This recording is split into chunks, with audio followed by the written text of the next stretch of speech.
നമുക്ക് ഐശ്വര്യമായിട്ട് ആദ്യത്തെ ഒരു ഗാനം അങ്ങ് കേട്ടിട്ട് അതെ. ബാക്കി വിശേഷത്തിൽ എന്നിട്ട് ആ പാട്ട് അങ്ങോട്ട് കേട്ടിട്ട് നമുക്ക് വിശദമായിട്ട് സാറിന്റെ കലാജീവിതത്തെ പറ്റി നമുക്ക് അറിയാം. അതെ. ഏതാ സാറേ പാട്ട്?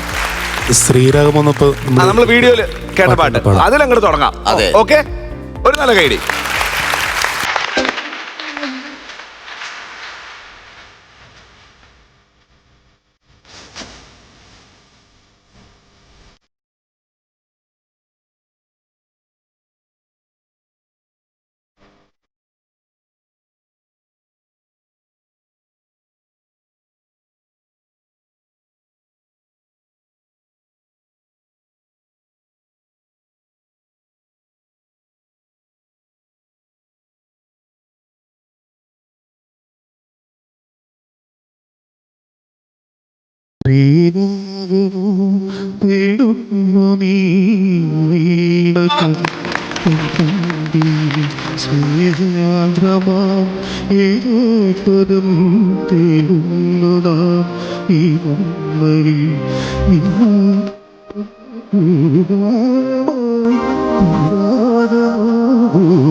പായസച്ചോറും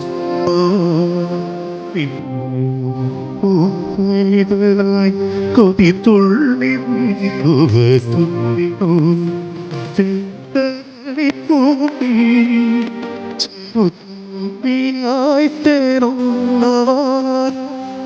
ആറ്റിനോടു പിഞ്ചി ഒരു നാട്ടുമാങ്കനി വീട്ടുമാൻ ഇനിയൊരീ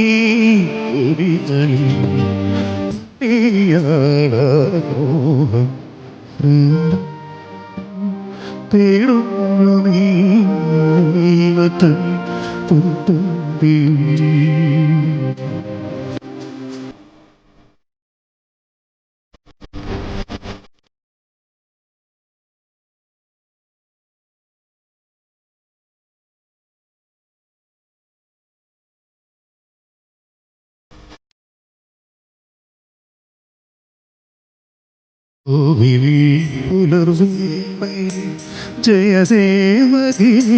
ജയസേവഗീതാലാപനം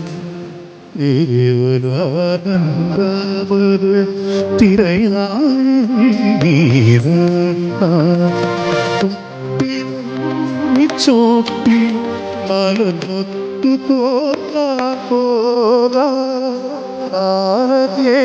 പോകാറേട്ടി ഇനിയായിരത്തിരിപ്പൊഴു ഇനിയൊരീ ഇളവേണോഹം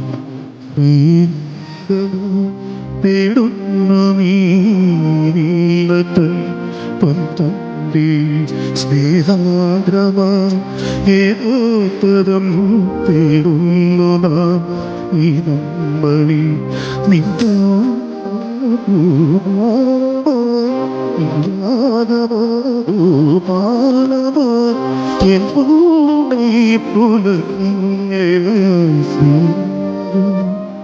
തേടുന്നു നീളത്തിൽ പൂന്തണ്ടി.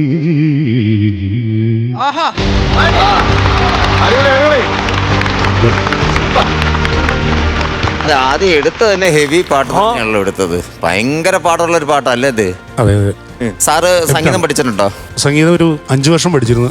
17 വയസ്സ് തുടങ്ങിയിട്ട് പഠിച്ചു. പിന്നെ ജോലി വന്ന് ഇത് സ്റ്റോപ്പായി. പിന്നെ 2 തവണ പഠിക്കാൻ ശ്രമിച്ചു. പക്ഷെ അതെല്ലാം ഇടയ്ക്കിടയ്ക്ക് മുടങ്ങിപ്പോയി. ജോലിയുടെ തിരക്കും ഇതുകൂടി നമുക്ക് ഒന്നിച്ചു കൊണ്ടുപോകാൻ പറ്റാത്തൊരു.